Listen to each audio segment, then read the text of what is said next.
সুপ্রভাত সকলকে। এখন থেকেই ব্লগটা শুরু করছি। আর এটা কি বলতো, কচু শাক। আজকে করব হচ্ছে কচু শাক, তবে নিরামিষ কচু শাক করব ছোলা দিয়ে। আর এখানে অলরেডি ছোলা সিদ্ধ বসিয়ে দিয়েছি, গতকাল রাত্রিবেলা ভিজিয়ে রেখেছিলাম ছোলাটা। তখন সিদ্ধ করব, সিদ্ধ হয়ে গেলেই ব্যাস হয়ে যাবে আমার সবথেকে বড় কাজ। আর কচু শাক রান্না করা সবথেকে সহজ। তেলের মধ্যে একটুখানি শুকনো লঙ্কা, কালো জিরে ফোড়ন দিয়ে কচু শাকটা দিয়ে দিলে, ছোলা দিয়ে নুন হলুদ আর সামান্য একটু জিরে আর অল্প করে একটু চিনি দিয়ে বেশ ভালো করে যতক্ষণ না জলটা না শুকোবে কচু শাকে ততক্ষণ ভাজতে হবে, মানে অর্থাৎ কষানো টাইপের। তাহলেই হয়ে যাবে। ঢেকে ঢেকে জলটা যেন শুকোয়, না হলে কিন্তু গলাটা একটু চুলকাতে পারে।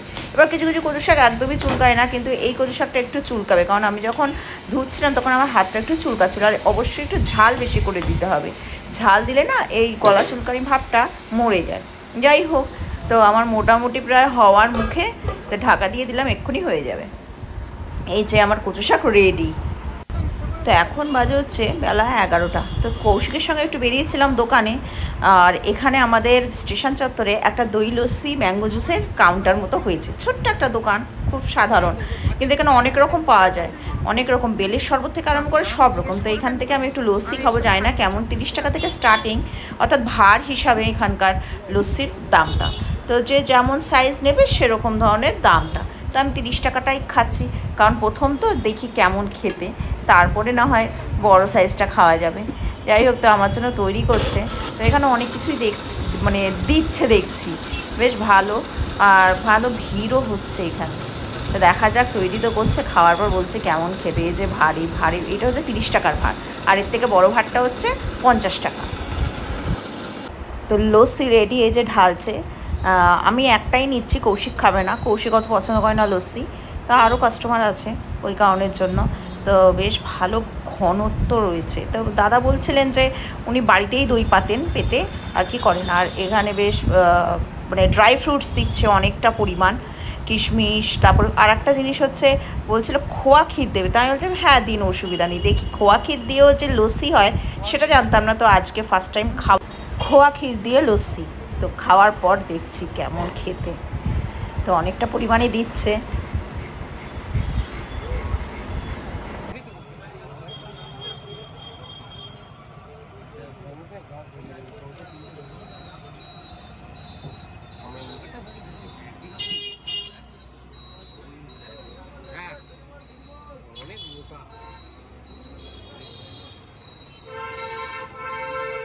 একটা তো একটা হলে দিয়ে দিন, জাস্ট ফর শো।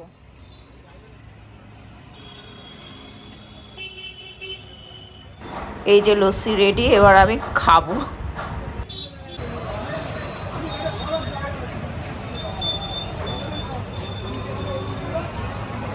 আমরা কিনছি মিষ্টি, বাপির জন্য দই কিনছি আর কয়েকটা মিষ্টি কিনলাম, আর আমি একটা সন্দেশ খেলাম। আর হ্যাঁ, ওই যে লস্যি খেলাম কিছুক্ষণ আগে, লস্যিটা মোটামুটি ছিল, তবে আমার কাছে প্লেন লস্যিটাই বেশি ভালো লাগে। এই খোয়া খেতে অতটা আমার পছন্দ হয়নি, মোটামুটি ছিল লস্যিটা। আর যেটার জন্য অ্যাকচুয়ালি বেরোনো সেটা হচ্ছে ফ্যানের জন্য।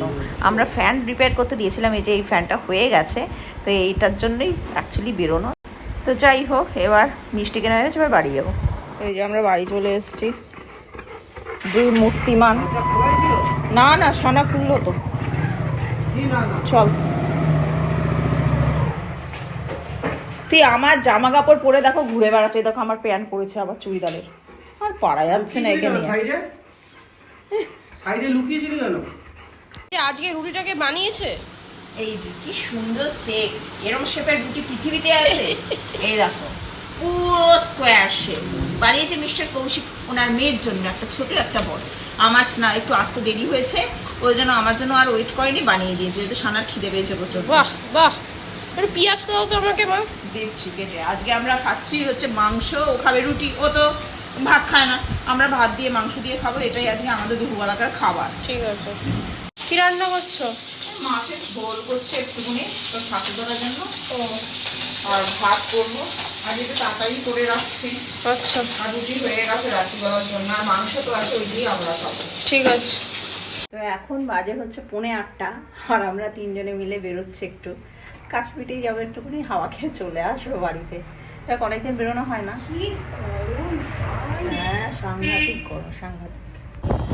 আমরা অ্যাকচুয়ালি যাচ্ছি হচ্ছে সুগন্ধার দিকে।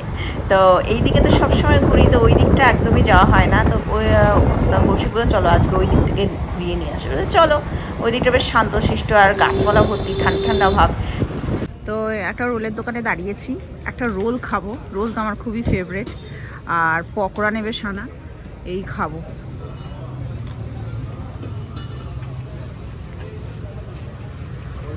এই যে আমার রোল চলে এসছে, রোলটা খাবো, ঝাল করে বা কোনটা আসছে। ঠিক আছে, খাও। এই যে আমার পকোড়াও চলে এসছে। একটা হাফ হয়ে দেয়। হ্যাঁ, ভালো হয়। হুম। তো আমাদের সঙ্গে এও খাচ্ছে মহান ব্যক্তি, পকোড়া খাচ্ছে মহান ব্যক্তি। আর এই একজন মহানই খাচ্ছে কোল্ড ড্রিঙ্কস।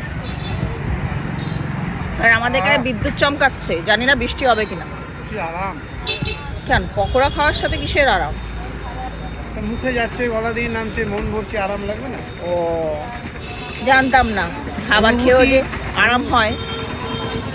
আরাম হবে না, অনুভূতি আছে, অনুভূতি। আচ্ছা, অনুভূতি, আচ্ছা জানতাম না কৌশিকের খাবার খেয়ে অনুভূতি অনেক হয়। কিছু জিনিসের অনুভূতি আছে, যেগুলো বুঝেও তুমি না বোঝার ভান করো। তুমি তো কিছুই বোঝো না। সেই কেন বোঝো না বলো তো? কেন বুঝি না বলো? পশুদের অনুভূতি নেই। হ্যাঁ ঠিক আছে, আমি পশু, আর পশুদের অনুভূতি থাকে না। তুমি পশু বললাম? কি বললে তুমি? কি পশুই তো শুনলাম। পশুই তো বললে আমার। ও তাই? পশু? কি বললো? আমি ওষুধ? সবাই পকোড়া খাচ্ছে বলে আমিও একটা নিয়ে নিলাম। পকোড়াটা খুব ভালো। তার মানে কি, ও এগরোল খেলো, আমরা পকোড়া খেলাম, তাই কথা হয়েছিল। ওই এগরোলটা খেয়ে আবার পকোড়া খাবে, একটা হাফ ছিল প্রত্যেকে, আবার একটা গোটা নিল। মোটেই হাফ খাইনি, এক টুকরো খেতে পারছে না বলে। খেয়েছো, মোটেই একটা না। গোটা নিলে, এটা খাওয়ার পর হাফ আবার কাকে বলে বলো তো? দাও তোমারটা, তোমারও হাফ নেই, আমি ওর থেকে কম খেয়েছি। এটা খাওয়ার পর দেখবে আর একটা খাবে তুমি। ঠিক আছে, বেশ করবো।